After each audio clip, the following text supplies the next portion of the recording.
Selamat pagi Bapak Ibu Saudara yang dikasihi Tuhan Yesus. Kita kembali bertemu di dalam pertemuan online ini. Topik yang akan saya bagikan pada hari ini adalah untuk mengakhiri pertandingan dengan baik. Saudara, kita membangun sebuah pelayanan di tempat ini, membangun persekutuan di tempat ini, bukan sekedar untuk membangun gedung untuk tempat kita beribadah bersama-sama seperti ini, ya. Juga bukan untuk sekedar membuat orang rajin ke gereja, dari orang yang tidak pernah ke gereja, terus kemudian kita motivasi untuk datang ke gereja. Bukan itu tujuan utamanya. Juga bukan membuat orang yang non-Kristen untuk jadi Kristen dan memenuhi gedung gereja yang masih ada yang kosong ini. Tetapi saya mau mempersiapkan umat yang benar-benar memenuhi harapan Tuhan, yakni yang mempunyai hati yang sempurna di hadapan Bapa, yang mau melakukan kehendak Bapa dan memenuhi persyaratan Tuhan untuk menjadi anak-anak Allah yang sejati. Ya, kalau di dalam Ibrani pasal yang ke-12, ayat yang ke-5, 6, dan seterusnya, yaitu menjadi anak-anak Allah di dalam kategori atau di dalam standar sebagai pangeran-pangerannya Allah, yaitu dengan istilah huios, bukan anak haram, bukan notos. Untuk itu setiap orang yang kami ajar harus mau mengalami perubahan kodrat. Karena tanpa kemauan ini nggak mungkin ada perubahan. Nggak mungkin perubahan itu terjadi pada diri saudara dan saya. Saudara, untuk mencapai perubahan itu perlu memiliki kemauan yang kuat. Kenapa? Karena kemauan ini diperlukan untuk mendukung perubahan diri. Untuk mencapai perubahan diri tadi, saudara dan saya harus mau belajar firman kebenaran. Karena tidak mungkin orang yang mau belajar firman dengan tekun itu tidak berubah. Dan juga tidak mungkin orang yang tidak mau belajar firman itu bisa berubah dengan baik. Ya. Yang kedua, saudara dan saya harus mau melangkah mengikuti pertandingan dan menuju kepada garis finish. Jadi dua kemauan ini harus ada di dalam diri kita. Kita baca di dalam 2 Timotius pasal yang keempat ayat 7 dan 8. Aku telah bertarung dalam pertarungan yang baik, aku telah mengakhiri pertandingan, aku telah memelihara iman. Sekarang mahkota kebenaran telah disediakan bagiku, pada hari itu Tuhan Hakim yang adil akan menghadiahkannya kepadaku, dan bukan hanya kepadaku, melainkan juga kepada semua orang yang merindukan kedatangannya. Saya garis bawahi, kepada semua orang yang merindukan kedatangannya. Saudara yang dikasihi Tuhan Yesus, pertandingan yang akan saya uraikan nanti harus dijalani oleh setiap orang, yaitu saudara dan saya. Karena itu ketetapan Tuhan bagi umatnya, terutama jemaat kita ya. Hidup ini tidak ubahnya seperti kayak pertandingan tadi ya, penuh perjuangan, penuh pergumulan dan usaha yang keras untuk mencapai garis finish. Akhirnya adalah ada yang kalah, ada yang menang. Orang yang kalah bisa karena stamina-nya lemah, karena dia nggak mempunyai daya tahan, endurance yang kuat, ya, yang cukup lama. Saudara, waktu saya kecil, saya itu di sekolah itu suka diadakan pertandingan lari, balapan lari, ya. Di sekolah itu saya paling kecil. Rata-rata teman-teman sekelas saya itu di atas saya umurnya, dan mereka badannya besar-besar. Jadi saya pada awal-awalnya itu selalu kalah. Terus kemudian saya melatih diri saya setiap pagi, saya bersama dengan saudara saya yang tinggal bersama dengan orang tua saya lari pagi, jam 5 pagi sampai jam 6 pagi. Ya saya lari begitu. Nah, di situ saya terbentuk otot-otot saya, stamina saya. Dan ketika pada lomba-lomba berikutnya, saya bisa menang, saya bisa mengalahkan teman-teman saya. Ini pengalaman bagaimana saya membangun stamina saya menjadi kuat. Terus kemudian orang kalah itu bisa karena lawannya itu lebih ahli, berarti dirinya kurang ahli. Atau dia bisa kalah karena melanggar peraturan pertandingan. Misalnya dia menggunakan doping, maka dia didiskualifikasi oleh juri. Kalau kita runtut ke belakang, beberapa penyebab kekalahan ada 3 menurut saya. Pertama, tidak sungguh-sungguh berlatih, alias dia malas-malasan atau tidak serius berlatih. Terus tadi yang kedua, musuh terlalu mahir atau terlalu kuat, dan yang bersangkutan tidak mengantisipasi dengan tepat atau tidak memiliki strategi yang tepat dan stamina yang cukup. Pada waktu saya masih SMA dulu ya, saya masih ingat pada waktu itu ada satu pertandingan persahabatan antara Federasi Bulu Tangkis yang dipimpin oleh Cina dengan Federasi Bulu Tangkis yang dipimpin oleh Indonesia. Pada waktu itu dua negara itu adalah maestro dari bulu tangkis. Jadi ada WBF, ada IBF. Nah, waktu itu mau disatukan satu organisasi, jadi dua maestro tadi bertemu. Siapa yang paling unggul? Saudara, pada waktu pas single utama maju, nah jagonya Indonesia itu adalah Lim Swee King, terus jagonya dari Cina itu adalah Han Jian. Saya melihat, karena saya juga senang dengan bulu tangkis, sebetulnya kemampuan Lim Swee King itu lebih unggul daripada Han Jian.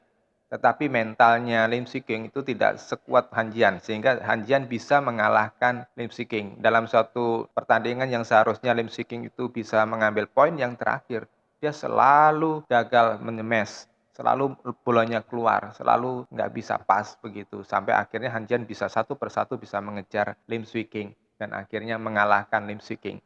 Nah, saudara, ini adalah musuh yang lebih mahir, lebih smart dalam mengalahkan musuhnya. Terus yang ketiga, orang bisa kalah karena mendapat pelatih yang tidak tepat atau tidak handal, atau tidak mahir melatih, atau bahkan salah melatih. Jadi ada pelatih-pelatih yang sebetulnya tidak qualified, ada pelatih-pelatih yang sebetulnya tidak memiliki kualifikasi untuk melatih menjadi juara, tetapi dia dipilih untuk melatihnya, atau si pemain tadi memilih pelatih yang keliru. Saudara, kita akan membahas yang alasan yang pertama dan yang ketiga saja, yaitu yang tidak sungguh-sungguh berlatih dan yang tidak mendapatkan pelatih yang tepat. Tadi dikatakan tidak sungguh-sungguh berlatih untuk mempersiapkan diri. Itu banyak orang tidak menangkap apa yang saya khotbahkan. Mereka menganggap khotbah saya itu sama dengan yang lainnya, jadi mereka tidak menemukan tujuan dari khotbah yang saya bagikan ini. Terus yang kedua, ada orang-orang yang tidak menganggap penting khotbah-khotbah yang saya bagikan ini dan mereka menganggap itu seperti dongeng. Sehingga mereka tidak merasa rugi ketika mereka tidak hadir dan tidak mendengarkan khotbah saya. Jadi ya kadang-kadang minggu ini datang, minggu besoknya atau beberapa minggu tidak nongol gitu ya, tidak merasa rugi ketika mereka tidak mendengarkan firman Tuhan yang saya bagikan. Atau karena ada konflik dengan sesama jemaat gitu ya, terus kemudian mereka pindah di tempat lain sebelum mereka mencapai kelulusan iman, sebelum mereka mencapai pencapaian standar yang diinginkan oleh Tuhan, mereka pergi begitu saja, yang penting pokoknya ke gereja gitu ya. Nah, saudara yang dikasih Tuhan Yesus, ini suatu kerugian yang besar buat mereka. Saya memiliki seorang teman yang setiap hari, setiap pagi itu mengirimkan khotbah-khotbah dari pendetanya. Dan saya menikmati firman Tuhan itu. Setiap saya berangkat bekerja sambil nyetir, saya mendengarkan khotbah itu, atau pada waktu-waktu lenggang lainnya saya dengarkan itu. Dan saya berusaha untuk mengerti firman Tuhan itu dan menerapkannya dalam hidup saya. Jika saya tidak mendengarkan khotbah itu, saya merasa sayang. Ya, karena ketika saya mendengar khotbah tadi, saya perhatikan sekali apa yang bisa saya tarik manfaat buat saya untuk mengembangkan diri saya. Banyak orang yang pernah saya muridkan di masa lalu, pernah saya layani, saya nasihati, itu mereka tidak berkembang. Mereka menganggap apa yang saya berikan, apa yang saya nasihatkan, firman Tuhan yang saya bagikan itu mereka dengarkan sambil lalu aja dan masuk kanan keluar kiri begitu ya. Bagi saya sih, saya tidak rugi ketika mereka tidak mendengarkan apa yang saya bagikan. Tetapi menurut saya, Anda atau mereka yang terdahulu yang mengabaikan apa yang saya bagikan sebetulnya mengalami kerugian besar. Ada beberapa orang yang saya kirimi khotbah saya, bukan di jemaat kita, ada yang tinggal di luar pulau Sumatera atau di luar negeri. Mereka melihat khotbah yang berbeda daripada yang lainnya. Mereka berkata kepada saya, mengirimkan pesan, firman yang Bapak berikan itu memberkati sekali, meskipun berbeda dengan banyak pengkhotbah lainnya, tetapi membuka mata akan apa yang dikehendaki Allah dalam hidup saya. Nah, saya berharap sekali Anda yang bertemu muka dengan saya, berbeda dengan saudara-saudara yang berjauhan tadi, itu bisa lebih dapat memahami isi khotbah saya, lalu dapat menemukan kekhususan pesan yang saya bagikan, supaya saudara bisa mendapatkan harta terpendam di dalam khotbah tersebut. Saudara kita itu selalu hanya menghargai harta yang nyata, ya, materi, yang kelihatan mata, ya, yang bisa dirasakan langsung oleh panca indera begitu. Tetapi saudara kalau hanya bisa menghargai yang seperti itu, saudara akan binasa. Tapi kalau saudara bisa menemukan harta di dalam khotbah tersebut, saudara akan menikmatinya di dalam kehidupan kekal nanti. Dan Anda akan menjadi orang yang disenangi Bapa. Nah, saudara, dalam hal ini toh Anda yang akan beruntung, bukan saya. Sebab saya tidak memiliki motivasi yang lainnya. Tak ada motivasi finansial atau materi apapun di dalam khotbah-khotbah saya. Tak ada udang di balik batu kecuali mengerjakan amanat Tuhan. Motivasi saya cuma satu, yaitu mau menyenangkan Tuhan dengan mengerjakan tugas yang Tuhan berikan kepada saya, supaya orang-orang yang saya kenal dan terutama orang-orang yang menaruh percaya kepada saya itu tidak binasa melainkan memperoleh hidup yang kekal. Itu kan yang diingini Bapa, itu kan yang dimauin oleh Bapa di dalam Yohanes pasal 3 ayat yang ke-16. Karena melalui pengajaran yang saya bagikan ini, Anda dapat menemukan kebenaran yang sejati, menemukan harta sorgawi untuk bekal saudara nanti untuk kehidupan yang kekal. Lalu yang ketiga, tadi saya katakan, orang kalah tadi saya katakan bisa terjadi karena tidak mendapat pelatih yang tepat. Walaupun pemain yang menentukan hasil akhir ya, tetapi pelatih juga menentukan kemenangan karena melatih strategi, teknik dan sebagainya. Saudara, kebanyakan jemaat cukup puas dengan pergi ke gereja tanpa mempelajari dengan seksama isi khotbah seorang pembicara. Kebanyakan dari mereka tidak menyadari apakah isi khotbah si pembicara membawa pertumbuhan rohani yang diingini oleh Tuhan atau tidak. Itu sebabnya banyak orang hanya mau pergi ke gereja saja untuk memenuhi kewajiban agamawi. Mereka tidak memilih-milih siapa yang berbicara atas nama Tuhan, siapa yang mendapat pewahyuan dari Tuhan, dan mereka tidak peduli apakah yang dikhotbahkan itu hanya sebuah omong kosong ataupun ada motivasi di balik dari khotbah-khotbah itu untuk menggemukkan si pembicara. Mereka tidak menyadari atau mereka tidak peduli. Nah, sejarah gereja membuktikan bahwa pemimpin-pemimpin yang sembrono seperti itu membawa penyesatan dan mengkamiri orang-orang Kristen sehingga mereka menjadi rusak. Pengajar-pengajar di barat kebanyakan mengajarkan ajaran yang membuat orang terparkir di bumi. Seperti begini contohnya ya, jemaat hanya diajari fanatik terhadap organisasi tertentu atau liturgi tertentu tanpa mengerti esensi ajaran Injil yang benar. Terus yang lainnya juga mengajarkan agar jemaat diajarkan mengejar hal-hal yang mistis seperti karunia-karunia roh, sesuatu yang supranatural, sesuatu yang berbeda dengan yang lainnya. Ya, orang bangga kalau dia merasa dirinya berbeda. Saya bukan menolak karunia-karunia roh, sebab saya juga mengalaminya, saya memilikinya, tetapi saya tidak mendorong jemaat untuk mengejarnya. Sebaliknya saya ajarkan Bapak Ibu Saudara supaya menghasilkan buah-buah roh. Itu yang diingini oleh Tuhan. Itu yang seharusnya menjadi ciri khas dari anak-anak Tuhan. Terus yang ketiga, jemaat diajarkan mengejar mujizat dan kemakmuran duniawi. Ini yang sering saya katakan, mereka menciptakan berhala baru, baik untuk dirinya maupun orang yang mendengarkan mereka. Nah, ini orang-orang yang menjadi pelatih-pelatih yang salah, pelatih-pelatih yang tidak tepat. Sayangnya memang banyak orang Kristen yang hanya mau mendengarkan khotbah-khotbah yang menyenangkan telinganya mereka, bukan untuk belajar memiliki kehidupan yang berkenan kepada Bapa Surgawi. Saudara, saya mau mengarahkan saudara untuk mencari cara mengakhiri pertandingan atau pertarungan dengan baik. Untuk itu, saudara harus menjalani pertandingan dengan benar atau sesuai dengan aturan. Nggak bisa kita membuat aturannya sendiri. Misalnya saudara main tenis. Nah, di dalam permainan tenis itu, kalau bola itu ngeduk di lantai lawannya itu sampai 2 kali, berarti lawannya itu kalah. Nah, terus kemudian kita misalnya mau membuat aturan, oh saya membuat aturan beduk sampai 3 kali nggak apa-apa gitu. Nah, itu ngawur ya. Terus yang kedua, akhiri pertandingan ini sampai ke garis finish. Dari 2 Timotius pasal 4 ayat ke-7 tadi, aku telah bertarung dalam pertarungan yang baik, aku telah mengakhiri pertandingan, aku telah memelihara iman. Saudara, ada ayat yang sejajar dari ayat 2 Timotius pasal 4 ayat 7 tadi, yaitu di dalam 1 Timotius pasal 6 ayat ke-12. Berjuanglah dalam perjuangan iman yang baik dan berpeganglah pada hidup kekal yang untuknya kamu dipanggil ketika kamu memberikan pengakuan yang baik di hadapan banyak saksi. Itu terjemahan AYT. Kalau terjemahan LAI, bertandinglah dalam pertandingan iman yang benar dan rebutlah hidup yang kekal. Untuk itulah engkau telah dipanggil dan telah engkau ikrarkan ikrar yang benar di depan banyak saksi. Dalam terjemahan LAI tadi ada 2 kata yang perlu Anda perhatikan, yaitu satu bertandinglah, yang kedua rebutlah. Kata bertanding dalam terjemahan LAI atau berjuang dalam terjemahan AYT berasal dari kata agonizou yang juga artinya to fight atau berjuang, bertempur atau bergulat, atau to struggle atau bergumul, to accomplish atau menyelesaikan atau menyempurnakan, atau to strive atau berjuang atau bekerja keras. Jadi Paulus mau mendorong kita bahwa yang kita hadapi itu adalah sebuah perjuangan. Yang kita hadapi itu adalah sebuah pergumulan yang harus diselesaikan dengan baik. Terus sedangkan kata berpeganglah di dalam terjemahan AYT atau rebutlah di dalam terjemahan LAI itu berasal dari kata epilabau atau to lay hold atau to seize, mengejar ya atau memegang dengan erat. Jadi arti berpeganglah pada hidup yang kekal atau epilabau itu adalah dasar Anda melayani dan segala kegiatan Anda sehari-hari seharusnya adalah untuk urusan hidup yang kekal. Jadi bukan sekedar yang lainnya seperti harga diri, status sosial.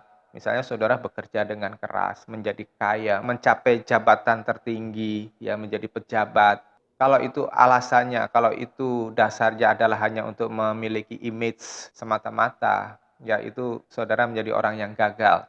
Atau orang memiliki dasar seperti hanya sekedar melakukan kewajiban agamawi atau permintaan pendeta. Apalagi kalau itu hanya untuk keuntungan materi, datang ke gereja karena minta diberkati, datang ke gereja supaya disembuhkan. Saudara, itu dasar yang lemah, itu dasar yang tidak kuat. Semua kata yang dipakai oleh Paulus itu mengacu kepada usaha yang keras untuk mencapai goal kemenangan. Paulus meneladankan dasar perjuangannya atau tujuan perjuangannya itu dengan jelas. Sebab jika tidak jelas, seorang pekerja Kristus itu tidak akan bisa bertahan lama, ia akan cepat padam, ia akan cepat putus semangat, dia akan cepat putus asa dalam melayani Sang Tuhan. Nah, pertanyaannya adalah apa goalnya? Goalnya adalah menjadi serupa dengan Kristus, sempurna seperti Bapa, supaya apa? Saudara dan saya diperbolehkan bersamanya di dalam kekekalan. Ini bukan perkara ringan, ini bukan perkara yang gampang, karena halangannya adalah satu dosa atau naluri dosa. Yang kedua adalah beban atau ikatan dengan daging seperti yang ada di dalam Ibrani pasal 12 ayat 1. Itulah sebabnya digunakan kata agonisou di area yang digumuli tadi, ya. Area yang digumuli kita itu adalah sebuah pertandingan. Pertandingan dalam bahasa aslinya agona. Jadi di sini kita bukan dibawa masuk ke pesta yang senang-senang gitu atau padang rumput yang hijau semata-mata, tetapi sebuah pergumulan pertandingan yang keras. Saudara, karena tidak mudah atau tidak enak, maka setiap orang Kristen yang mau berkenan kepada Tuhan mestinya mengasah hidupnya dengan yang pertama itu tangkap dahulu keinginan Sang Tuhan, yaitu Juru Selamat kita, Yesus Kristus. Tangkap visinya Tuhan, kenapa kita menjadi orang Kristen, kenapa Tuhan mendirikan gerejanya. Terus kemudian mulai bangun kesetiaan. Alkitab mengatakan banyak orang yang baik, tetapi orang yang setia siapa yang punya? Artinya sedikit sekali orang memiliki hati yang setia atau hati yang loyal kepada Sang Tuhan. Setelah kita membangun kesetiaan, mulai kita bekerja keras mengerjakan ladangnya Tuhan. Ya, bukan ladang kita semata-mata, bukan ladang kita sendiri, tetapi ladangnya Tuhan yang harus kita kerjakan. Semua dalam kehidupan kita itu adalah ladangnya Tuhan. Kekayaan, kesehatan, keluarga, dan apapun yang kita miliki itu ladangnya Tuhan. Kemudian miliki ketekunan belajar. Saya selalu mengingatkan belajar, belajar, belajar. Pelajari firman Tuhan, pelajari kehendak Sang Tuhan. Ya, jadi kita hidup ini melakukan segala sesuatu itu untuk memuaskan Sang Tuhan, bukan memuaskan diri sendiri. Itu sebabnya butuh ketekunan untuk belajar. Ikuti teladan Sang Tuhan, artinya mengikuti aturan mainnya Tuhan kita, bukan membuat aturan main sendiri, seperti tadi yang saya jelaskan. Saudara, alasan saya mengajar jemaat dengan tegas dan keras, karena akan ada penghakiman tanpa pandang bulu. Berikut ini beberapa firman yang ada di Perjanjian Baru yang menegaskan bahwa tidak seorang pun akan bisa lolos dari penghakiman, tidak terkecuali orang Kristen sekalipun. Ya, saudara, artinya di sini apapun yang dia percayai, apapun agamanya, siapapun sesembahannya itu akan menghadapi penghakiman. Maka saudara, sekalipun saudara mengatakan saya percaya kepada Yesus, Yesus adalah Tuhan saudara tidak bisa lepas dari tanggung jawab yang harus engkau pertanggungjawabkan di dalam pengadilan kelak. Matius 12 ayat 36-37. Namun aku mengatakan kepadamu bahwa setiap kata yang sia-sia yang diucapkan orang, mereka akan mempertanggungjawabkannya pada hari penghakiman. Nah, saudara yang dikasih Tuhan Yesus ini berbicara tentang cara saudara berbicara, ya. Gosip menggosip, ngerasani orang, itu nanti akan dimintakan pertanggungjawaban. Nah, saudara, saya coba untuk memberikan batasan, garis batas yang tepat buat saudara. Menggosipkan itu sama dengan menghakimi. Tetapi berbicara untuk kebaikan atau menegur seseorang itu bukan menggosipkan. Jika saudara melihat saudara yang salah, ya kemudian saudara memberitahu, saudara mencari solusi untuk memperbaiki orang yang lain, ya orang yang melakukan suatu kesalahan, itu bukan menggosipkan atau menghakimi, tetapi saudara menolong orang tersebut untuk mendapatkan jalan keluar yang benar dari Tuhan. Terus ayat 37, karena oleh perkataanmu kamu akan dibenarkan dan oleh perkataanmu kamu akan dihukum. Jadi saudara berhati-hati dengan apa yang saudara katakan, ya. Karena dari semuanya itu saudara bisa tidak masuk di dalam kekekalan di samping Allah. Ibrani pasal 9 ayat 27, seperti manusia yang ditentukan untuk mati satu kali saja dan sesudah itu menghadap penghakiman. 1 Petrus pasal 4 ayat 17. Sudah saatnya penghakiman dimulai dari keluarga Allah, dan jika penghakiman Allah dimulai dari kita, bagaimanakah nasib orang-orang yang tidak taat kepada Injil Allah? Saudara yang dikasih Tuhan Yesus, penghakiman dimulai dari keluarga Allah, berarti penghakiman dimulai dari orang-orang Kristen, ya. Orang-orang non-Kristen itu akan dengan serta-merta akan dihakimi langsung, ya. Orang-orang non-Kristen akan mendapat penghakiman dan mereka harus menanggung apa yang mereka lakukan sejak mereka dari lahir. Kita memiliki kesempatan karena dosa-dosa kita, kesalahan kita pada masa lalu ketika kita bertobat, ketika kita menyelesaikan di hadapan Tuhan, itu semua sudah dihapus, ya. Berbeda dengan orang-orang yang tidak percaya kepada Yesus. Tetapi setelah kita dihapus dosa-dosa kita, kita mempertanggungjawabkan apa yang kita lakukan selanjutnya. Jadi bukan terus dihapus terus, ya.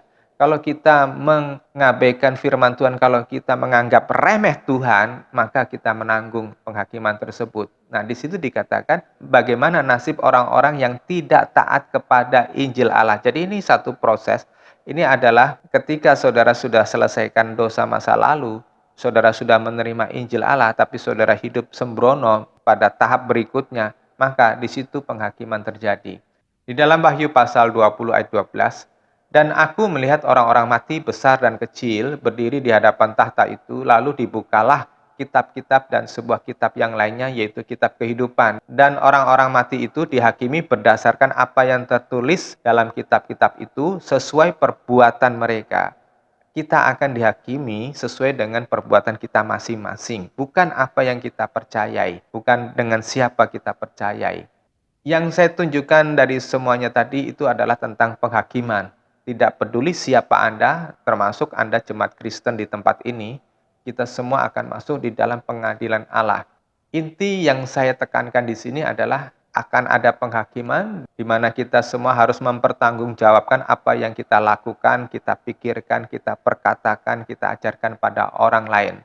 Itu sebabnya saya mendorong saudara, berlakulah hati-hati dengan hidup kita, dengan apa yang kita pikirkan, dengan apa yang kita katakan kepada orang lain. Saya menyadari panggilan saya adalah mengajar apa yang Tuhan telah ajarkan kepada saya, kepada saudara-saudara semuanya.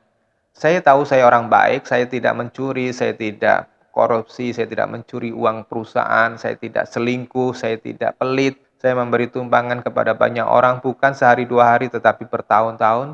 Tetapi jika saya tidak mengajarkan apa yang Tuhan suruh saya ajarkan kepada saudara, saya pasti tidak berkenan kepada Bapa. Nah, sesuai dengan yang saya baca di dalam Alkitab, saya tidak akan diterima oleh Bapa. Kenapa? Karena saya mengabaikan perintah Tuhan. Karena saya mengabaikan Matius pasal 28 ayat 19 dan 20. Itulah sebabnya saya mendorong setiap jemaat untuk menjadi murid Tuhan supaya belajar sungguh-sungguh apa yang dikehendaki oleh Bapa. Nah, pemuridan yang berhasil itu terjadi jika setiap kita itu memegang filosofi berikut ini. Yang pertama, belajar berarti adalah usaha keras untuk memahami apa yang dipelajari. Saudara datang ke gereja mendengarkan khotbah belum tentu memiliki hati untuk belajar dengan sungguh-sungguh atau berusaha dengan keras memahami apa yang saya khotbahkan. Nah, mulai dari sekarang saudara coba untuk mendalami, coba untuk memahami dengan sungguh-sungguh. Terus yang kedua, belajar berarti berusaha keras untuk menjadikan bahan yang dipelajarin tadi itu dapat menjadi cara hidup, standar hidup, atau filosofi hidup yang merasuk di dalam hati setiap orang yang mempelajari. Saudara yang dikasih Tuhan Yesus, seperti seorang yang belajar olahraga ya, misalnya bulu tangkis seperti yang saya ceritakan tadi. Saya dulu belajar dari buku, dari guru-guru yang melatih saya gitu. Nah, saya mempelajari teknik-teknik itu dengan sungguh-sungguh. Setiap sore saya belajar sampai tangan saya mahir. Sampai saya bisa bermain netting dengan mulus ya. Walaupun kok itu sudah sangat dengan net itu saya bisa mengembalikannya dengan baik. Jadi apa yang kita dengar dari firman Tuhan, apa yang kita dengar dari khotbah, ya pelajari dengan sungguh-sungguh, usahakan dengan keras supaya bisa menjadi cara hidupmu, menjadi standar hidupmu, filosofi hidupmu. Terus yang ketiga, belajar berarti berusaha keras untuk menjadi sesuatu atau menjadi seseorang. Menjadi siapa saudara nanti? Menjadi anak-anak Allah yang sesungguhnya atau menjadi orang liar yang nantinya akan ditolak oleh Tuhan. Jadi kalau saudara belajar firman Tuhan, saudara akan mengalami perubahan menjadi sesuatu. Nah, harapan saya adalah Anda menjadi seseorang atau sesuatu yang berkenan kepada Bapa. Saudara bisa belajar dari saya dan mengikuti bagaimana saya belajar. Ketika saya melihat sesuatu, ya sebuah teladan atau contoh yang baik, saya akan tanamkan dalam hati saya dan saya akan lakukan sampai menjadi satu kebiasaan saya. Misalnya, saya melihat orang-orang yang berdoa di pagi hari. Saya pernah belajar bersama dengan orang-orang Korea yang mereka memiliki tradisi setiap pagi sebelum mereka bangun, mereka memberikan waktunya untuk menyembah Tuhan dan saya lakukan itu setiap pagi sampai hari ini. Kalau saya diajari suatu prinsip hidup yang baik, saya akan menanamkan dalam hati saya. Walaupun saya belum mengerti 100%, saya tanamin dulu. Lalu saya terus gumulkan ya untuk saya bisa mengerti. Terus yang ketiga, jika sudah jelas, maka menjadi filosofi hidup saya. Dan saya bersedia mengoreksi ulang apa yang saya pahami sebelumnya. Jika saya sadari itu keliru, saya berani membuangnya. Saya menggantikan dengan yang baru saya dapatkan itu. Misalnya dulu saya menganggap bahwa ikut Yesus itu semuanya segala sesuatunya disediakan oleh Tuhan. Seperti seorang bapa memanjakan anaknya yang kecil. Nah, sekarang saya mempelajari, saya menyadari bahwa Tuhan tidak mau kita menjadi anak-anak kecil terus. Tuhan mau kita menjadi dewasa rohani. Orang yang dewasa rohani itu memiliki tanggung jawab. Orang dewasa rohani itu bijaksana memilih apa yang perlu dilakukan dan apa yang tidak boleh dia lakukan. Contoh dari prinsip yang pertama tadi, ya, saya melihat teladan yang baik, kemudian saya lakukan sampai menjadi satu kebiasaan tuh. Ketika saya tinggal di Singapura, waktu saya sekolah dulu, saya melihat bagaimana suatu masyarakat yang tertib. Contohnya adalah ketika membuang sampah, menjaga kebersihan. Mereka nggak buang sembarangan. Kalau mereka punya kendaraan, mereka tidak akan buang sampah itu dari jendela ber gitu di tengah jalan. Di Indonesia kita melihat ya, walaupun tuh mobilnya mewah, mobilnya bagus, tapi banyak orang membuang sampah dari jendela mobilnya. Nah, saya bilang itu orang-orang kaya yang bermental kampungan, ya membuang sampah di sembarangan tempat. Nah, saya menerapkan disiplin membuang sampah di tempatnya yang sudah ditentukan untuk menjaga kebersihan lingkungan.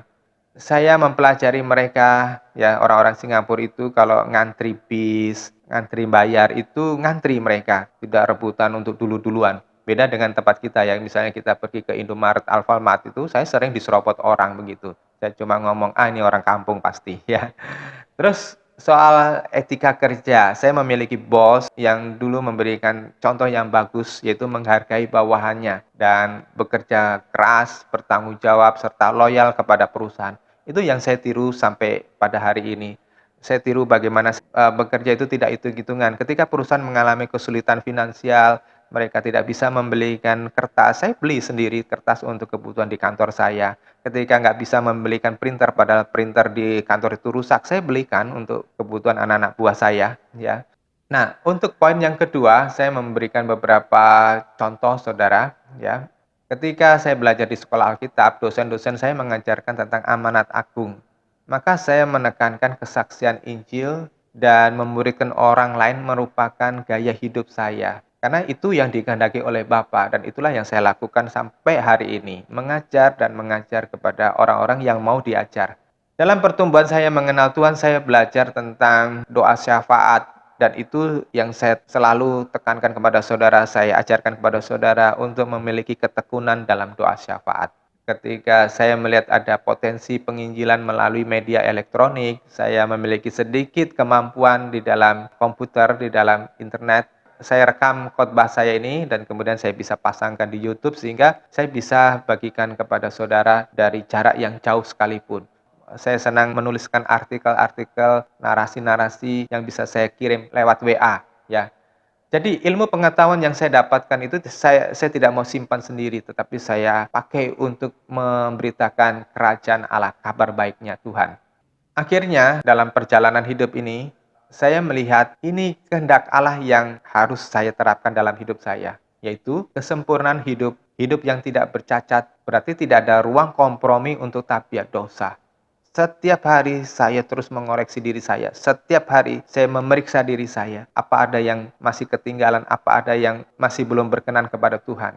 Hidup ini adalah hidup untuk melakukan kehendak Allah, yaitu menuruti firman Tuhan.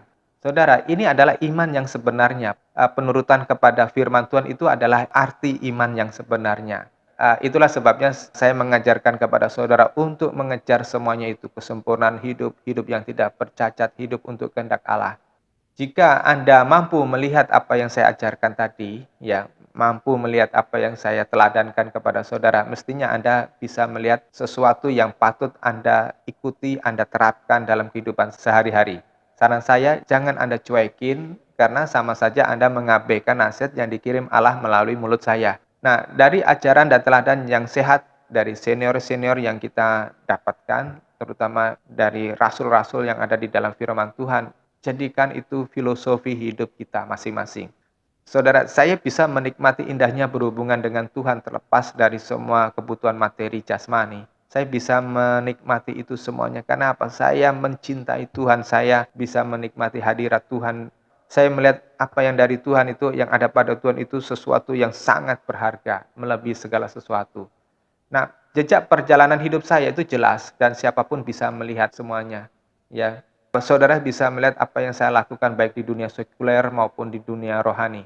Setiap jemaat dapat melihat kekurangan dan kelebihan saya. Tinggal jemaat meneladani mana yang baik buatnya dan membuang mana yang tidak baik. Saya berusaha memberikan mutiara dan barang yang paling berharga, yakni surga kepada jemaat. Tentu ini tergantung kepada Anda mau memanfaatkan kesempatan itu atau tidak, mau menangkap atau tidak. Jika Anda bijaksana, Anda memanfaatkan teladan yang saya berikan kepada saudara atau ajaran yang saya bagikan kepada saudara, Anda sendiri yang akan beruntung dan memetik kebaikannya. Sayangnya tidak banyak orang yang menangkap seperti itu. Sayangnya banyak orang yang mengabaikan. Nah, ini di dalam Matius pasal 7 ayat 6 ini tergenapi. Ya, terjadi kepada banyak orang yang pernah saya bagikan kebenaran ini. Firman Tuhan katakan, jangan memberikan barang-barang yang kudus kepada anjing-anjing, jangan pula melemparkan mutiaramu ke hadapan babi, supaya mereka tidak menginjak-injak itu dengan kakinya dan berbalik mencapik-capik kamu, saudara yang dikasih Tuhan Yesus. Saya ketemu dengan banyak orang yang memiliki mental seperti ini, ya. Nah, anjing dan babi itu adalah lambang hati yang najis, bernilai rendah. Oleh sebab itu, saudara koreksi apakah saudara bermental anjing dan babi, ya. Nah, orang-orang seperti ini akan sulit untuk menerima firman Tuhan, menerima ajaran yang sehat masuk di dalam hatinya. Orang-orang jenis ini tidak bisa menghargai pengajaran firman Tuhan atau teladan yang baik yang diinspirasikan oleh Roh Kudus. Bahkan ada orang-orang yang kemudian dipakai oleh iblis untuk mengacaukan pekerjaan Tuhan yang saya rintis. Orang-orang yang pernah saya muridkan bisa dibuat kacau, dibuat otaknya ini menjadi miring. Akhirnya mereka tidak mengikuti firman Tuhan, tidak mengikuti kehendak Tuhan, dan mereka hidup sembrono akhirnya.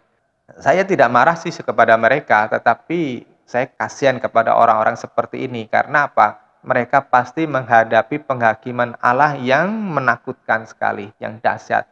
Kata-kata saya ini akan terbukti nyata kelak ya ketika kita semua akan menghadap tahta pengadilan Allah. Ya, nah kita tinggal tunggu saja tanggal mainnya. Jika saudara adalah orang-orang yang suka merusak kebenaran, saya sarankan cepatlah bertobat. Di dalam Pengkhotbah pasal 11 ayat 9 dikatakan, "Bersukacitalah hai anak muda selama kamu muda. Biarlah hatimu menyenangkanmu di masa mudamu. Pergilah menurut jalan hatimu dan pandangan matamu. Namun ketahuilah bahwa untuk semuanya itu Allah akan memasukkanmu ke dalam pengadilan." Nah, setiap orang berhak menilai apa dan siapa yang mau ia percayai. Setiap orang bisa memutuskan apa yang dia sukai. Ya, tapi ingat baik-baik bahwa semuanya itu akan membawa kita masing-masing masuk di dalam pengadilan Allah. Itu sebabnya saya sangat berhati-hati mengajarkan. Saudara, jangan kira kalau saya mengajar begini itu tidak ada rasa takut. Saya sangat takut, saya takut salah mengajar. Itu sebabnya saya tidak berani sembrono. Saya gumuli benar-benar setiap firman Tuhan. Saya coba untuk mengerti apa yang Tuhan maksudkan dalam setiap firman Tuhan. Itu sebabnya saya menggali bukan hanya dari satu terjemahan saja. Saya menggali baik dari bahasa aslinya, bahasa Inggris, dan sebagainya. Supaya apa saya makin mengerti dan tidak salah mengajar. Maka saya sangat heran jika saya melihat ada orang-orang bodoh yang mengobral lidahnya dan menyesatkan orang lain dan membuat orang lain mati rohaninya. Saya selalu mengingatkan pada orang-orang dekat saya tentang ayat dari Amsal pasal 16 ayat 2 dan 25. Segala jalan orang itu bersih dalam pandangannya sendiri, tetapi Tuhan menimbang roh. Kalau di dalam LAI dikatakan menguji hati. Ayat 25, ada jalan yang dipandang benar oleh manusia tetapi berakhir menuju maut. Tentu yang terakhir ini harus saya pertimbangkan benar-benar dan saya tegaskan kepada saudara supaya saya dan saudara jangan berjalan menuju ke maut. Ini berhubungan dengan nasib kita di kekekalan nanti. Saya mendorong Anda jaga hatimu baik-baik, jaga pikiranmu dengan waspada supaya Anda dapat menyelesaikan pertandingan ini sampai garis akhir, ya, dan ikuti teladan yang diberikan oleh Tuhan melalui firman Tuhan, melalui Alkitab. Supaya apa? Sampai pada suatu hari yang kedua ini, yaitu mahkota itu bisa saudara dapatkan. Tadi di 2 Timotius pasal 4 ayat 8, Paulus berkata, "Sekarang mahkota kebenaran telah disediakan bagiku. Pada hari itu Tuhan Hakim yang adil akan menghadiahkannya kepadaku, dan bukan hanya kepadaku, melainkan juga kepada semua orang yang merindukan kedatangannya." Hanya orang yang bodoh yang mengikuti pertandingan tetapi tidak menginginkan untuk menang. Orang yang bodohlah yang tidak menginginkan mendapatkan hadiah kemenangan atau trofi kemenangan atau mahkota. Kalau zaman dulu itu para atletik, ya orang-orang yang mengikuti perlombaan ketika dia menjadi juara itu mendapat mahkota berupa untaian daun, ya itu lambang kemenangan. Nah, kalau di zaman dahulu orang mendapat hadiah mahkota, kalau sekarang itu biasanya piala. Orang-orang Kristen yang tidak mengingini mahkota kehidupan atau mahkota kemuliaan sorgawi adalah orang-orang yang sangat bodoh. Jika dia menjalani hidup ini hanya untuk urusan duniawi, ya, itu orang-orang yang bodoh. Sebabnya hati orang-orang jenis ini, ya sedihnya ini menjadi mayoritas pada orang-orang Kristen, ya itu sudah terparkir di dunia. Ya, hati orang-orang ini terparkir ke dunia. Kenapa? Ada dua hal yang membuat orang itu terparkir ke dunia. Yang pertama, mereka sudah sedemikian rupa terpikat dengan keindahan dunia, dengan kekayaan, dengan kenyamanan dunia ini, sehingga mereka tidak mau mengalihkan hatinya kepada sorga. Atau yang kedua, itu mereka yang terjebak di dalam kepahitan hidup ini, dengan konflik-konflik, dengan kemiskinan, dengan kesusahan hidup mereka. Sehingga banyak orang berpikir, orang aku saja susah mendapat makanan setiap hari, orang susah mendapatkan pekerjaan, ngapain aku memikirkan sorga, ngapain aku memikirkan kerajaan sorga, ngapain aku memikirkan pekerjaan Tuhan. Saudara, itu satu prinsip yang keliru. Baik keindahan dunia dan kepahitan hidup adalah cara-cara setan menangkap kita. Ya, cara-cara setan memerangkap kita supaya tidak sampai kepada sasaran Allah ketika kita hidup di bumi ini. Nah, pada kondisi seperti itu sebetulnya keagamaan yang dijalani oleh seseorang walaupun dilakukan dengan fanatik sebetulnya tidak berguna sama sekali untuk menyelamatkan nyawanya. Apa dasarnya saya berani berkata demikian kepada Anda? Bacalah sendiri ya, saudara, dan artikan sendiri yang sering saya ulang-ulang, yaitu di Matius pasal 5 ayat yang ke-20. Jika hidup keagamaanmu tidak lebih baik daripada orang Farisi dan ahli-ahli Taurat, kamu tidak bisa masuk di dalam kerajaan surga. Matius pasal 15 ayat 8 sampai 9, mereka memuji aku di bibir saja tetapi hatinya jauh. Yohanes pasal 3 ayat 3 sampai 5, barang siapa tidak dilahirkan dari air dan roh, ia tidak bisa masuk di dalam kerajaan surga. Matius pasal 16 ayat ke-24, siapa yang mau mengikut aku tetapi tidak mau menyangkal diri, tidak mau memikul salib, ia tidak layak bagiku. Wahyu pasal kedua, pasal yang ketiga, 1 Petrus pasal 1 ayat 15 dan 17, dan seterusnya. Saudara bayangkan sendiri, saudara renungkan sendiri firman-firman tadi. Tetapi jika Anda mau belajar apa yang dipikirkan oleh Tuhan, maka Roh Kudus akan menuntunmu kepada semua kebenaran. Roh Kudus akan menerangi pikiranmu untuk bisa mengerti apa yang dikehendaki Tuhan. Roh Kudus akan memberikan kebijaksanaan ilahi kepada saudara. Nah, untuk itu saudara miliki kerendahan hati untuk diajar, miliki kelembutan hati untuk diajar. Dalam Matius pasal 11 ayat 28-29, datanglah kepadaku semua yang letih lesu dan berbeban berat, aku akan memberimu kelegaan, pikulah kuk yang kupasang dan belajarlah daripadaku karena aku lemah lembut dan rendah hati, dan kamu akan mendapatkan ketenangan dalam jiwamu. Kuk yang dipasang oleh Tuhan itu sebetulnya nggak berat, dan saya ngerasain sendiri melayani Tuhan itu nggak berat, walaupun saya hampir tidak memiliki kesempatan untuk nonton televisi setiap malam, karena waktu yang saya miliki itu saya pakai untuk mempersiapkan khotbah atau mengedit khotbah seperti ini. Ya, kalau kita semuanya merelakan dibentuk oleh Tuhan itu ringan. Walaupun Anda miskin tidak punya apa-apa, bukan berarti tidak punya waktu untuk dipersembahkan buat Tuhan loh. Masa dalam 1 kali 24 jam saudara nggak memiliki waktu untuk Tuhan? Masa dalam 1 kali 24 jam saudara tidak memiliki waktu untuk belajar dari firman Tuhan? Yang ada adalah saudara hanya mau nelongso, ya menangisi hidup ini. Maka saudara, sekalipun saudara memiliki kelemahan tubuh, misalnya sakit ya, atau mengalami kekurangan-kekurangan yang lainnya, saudara sebetulnya nggak perlu nelongso, nggak perlu menangisi diri sendiri, nggak perlu sedih berbaring di ranjang tanpa mengerjakan kehendak Allah. Waktu saya sakit kena demam berdarah, badan saya seluruhnya sakit semuanya, tapi saya ngobrol terus sama Tuhan. Ya, ketika kemarin tuh istri saya lagi nganterin besan saya di Jakarta untuk berobat juga. Dan ketika dia tahu saya sakit, dia nelpon saya, apakah saya pulang sekarang? Saya ngomong, nggak usah, selesaikan tugasmu di Jakarta dulu, saya bisa mengurusin diri saya sendiri. Saya pergi ke rumah sakit dan sendirian di kamar di rumah sakit. Saudara, saya menggigil, saya kesakitan di situ. Tetapi saya tidak nelongso, saya tidak merasa diri saya miserable atau menjadi orang yang merasa paling sengsara. Ya, saya terus ngobrol sama Tuhan. Saya katakan, Tuhan jika saya mati hari ini, ya karena ada banyak orang yang demam berdarah juga akhirnya meninggal ya. Dan saya katakan kepada Tuhan, Tuhan kalau saya dipanggil hari ini, saya nggak apa-apa. Tapi ingatlah ada banyak jemaat yang masih perlu penggembalaan, masih perlu saya ajar. Ketika Anda dikhianati, disakiti, dirugikan oleh orang lain, tidak berarti terus menanam dendam dalam hati Anda dan kemudian mundur dari Tuhan. Ya, ini yang dilakukan oleh banyak orang ketika punya masalah dengan orang lain, terus kemudian mundur dari panggilan Tuhan. Ketika pacarmu, istrimu, atau suamimu berselingkuh dan meninggalkanmu, tidak perlu merasa dunia ini runtuh terus kemudian mau mengakhiri hidup. Ada seorang ibu bertanya, suami saya sudah melayani Tuhan, tetapi kenapa suami saya bisa berselingkuh? Saudara, itu nggak perlu dipertanyakan. Karena apa? Setiap kejadian yang kita alami itu dipakai oleh Tuhan untuk membentuk kita. Untuk menyadarkan kita siapa kita. Nilai kita itu sampai di mana. Kita sudah sampai ke taraf emas yang dimurnikan dengan api, atau kita masih ecek-ecek, masih dari rumput, jerami, kayu kering yang gampang terbakar. Saudara yang dikasih Tuhan Yesus, jika saudara mau sungguh-sungguh kepada Tuhan, itu semuanya bisa diubah. Jika Anda mau dirubah, Anda akan dapat bermanfaat bagi kerajaan yang kekal. Kuncinya ada di Lukas pasal 16. Siapapun yang setia dalam hal-hal yang kecil, ayat 10, ya, ia juga setia dalam hal-hal yang besar. Dan siapapun yang tidak jujur dalam hal-hal yang kecil, ia juga tidak jujur dalam hal-hal yang besar. Jadi, ayat 11, jika kamu tidak dapat dipercaya untuk mengelola harta duniawi, siapa yang akan mempercayakan harta yang sesungguhnya kepadamu?